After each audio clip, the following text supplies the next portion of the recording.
Census is an exercise which enumerates every single Indian living in India. Now, this census is also going to incorporate the caste data of the people. It also incorporates the religious data of the people. Now, when census is about to happen next year, what's happening is there is a community known as the Ravidassia community who want to be enumerated in the census, but as a separate religious community. So let us understand who are these Ravidassia, who are these people of Ravidassia community, what's their community profile, and on what basis they want a separate religious identity, and can it be provided or not, what are the pros and cons of all of this is what we will see in this video. So let's get started with the news. So the news is about thousands of Ravidassia community members basically gathering in Punjab and demanding to be identified as a separate religious community. So that is a renewed demand for a separate Ravidassia religion category. Right now, to make their demand known, they have written to the President of India, the Prime Minister of India, as well as the Home Minister of India. So let us see who are these Ravidassias, what's their community profile, whom do they worship, what do they follow, and what is going to happen in this regard. Before we move ahead, an important announcement of the new batches that are going to start at Legacy IAS Academy. Especially if you are preparing for 2027, then the August batches are very important for you. Regular batch starts on 3rd August. Weekend batch, especially for the working professionals and the college going aspirants, is generally good that you join in August itself. However, there are other batches as well in September, November, the regular batches, and the weekend batches in October and December. Now, once you enroll, you will get an advantage over others, some of which is listed over here. Now, the most important here, if I may point out, is that maximum capacity of the class will not exceed 40 no matter what. So individual attention is going to be extremely high in this case. Not just that, you will also get one-on-one mentorship and doubt solving sessions with the faculties as well, regular interactions with the faculty, and there will be daily mains answer writing practice. Test series of prelims and mains of course will be there. Plus we have a 360-degree approach for current affairs, wherein we cover the entire week's current affairs in live classes. If you want to enroll with us, you can simply download the app or you can call these numbers as well. Now let's continue with the news. So first things first, who are the Ravidassias? Right, they are basically followers of Guru Ravidas, who was a 15th to 16th century Bhakti saint and a mystic poet. So the 15th and 16th century is quite famous for the Bhakti movement. He was one such Bhakti movement saint.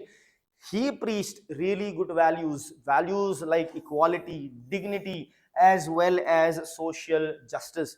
He envisioned Begumpura, which is a society free from any caste discrimination, any fear, any social exclusion, any kind of poverty whatsoever. Now, let's understand the community profile. So, the people of these communities are predominantly the Dalit community people. Dalit means the ones who are oppressed. So these peoples have suffered and are suffering oppression. Now there is a hope that in future they don't have to, but they are suffering. They are the Dalits, the oppressed one. Their largest concentration is in the Doab region of Punjab, and these are those Doab regions of Punjab where they have very high concentration of numbers. Now if you talk about their religious institution, there is Dera Sachkand Balan in Jalandhar. It's the largest spiritual center of the Ravidassia community. So keep this in mind especially for your prelims exam. Now further, if you look at the evolution into separate religious identity, see what had happened is there's a timeline since 2009. In 2009, there was an attack on a Ravidassia congregation in Vienna in Austria, that's in Europe, subsequent to which, right, or you can say in that attack, Sant Ramanand was killed, and subsequent to which it triggered widespread protest in Punjab.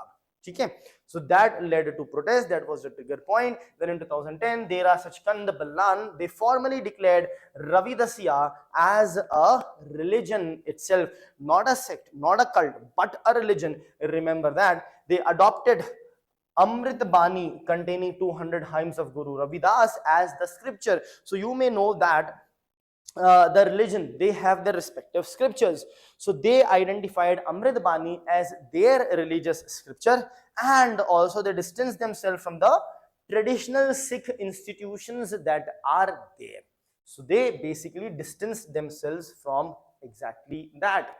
Now, further, this community presently are making this demand, and the basis is they have a separate scripture, they have their own religious symbols, they have separate religious places of worship, and distinct or different religious practices that they have, which they say warrants a separate religion altogether. Now, what is their demand? Their demand is very straightforward. They want separate census code for Ravidassia community. See, in the census, there are codes for different religion. There are different codes.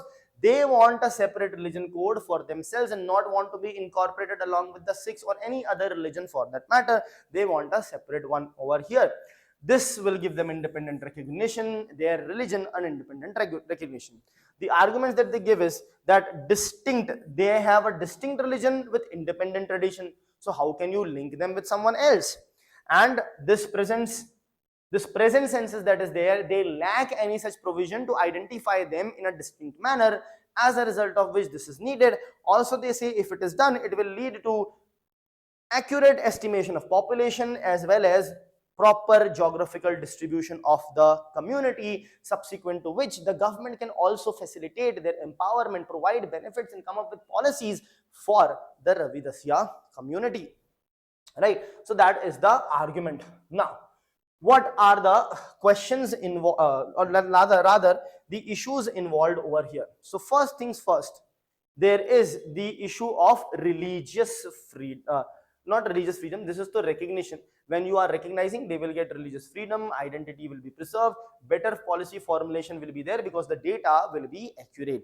But there can be certain challenges. The challenges revolve around fragmentation. Right, so what are the concerns? Increasing religious fragmentation will take place, administrative complexity will be there in the census exercise itself, and demands from other communities for separate religious identities can also come. This particular thing is known as the domino effect. It is known as the domino effect. Right, so then what should be the way forward here?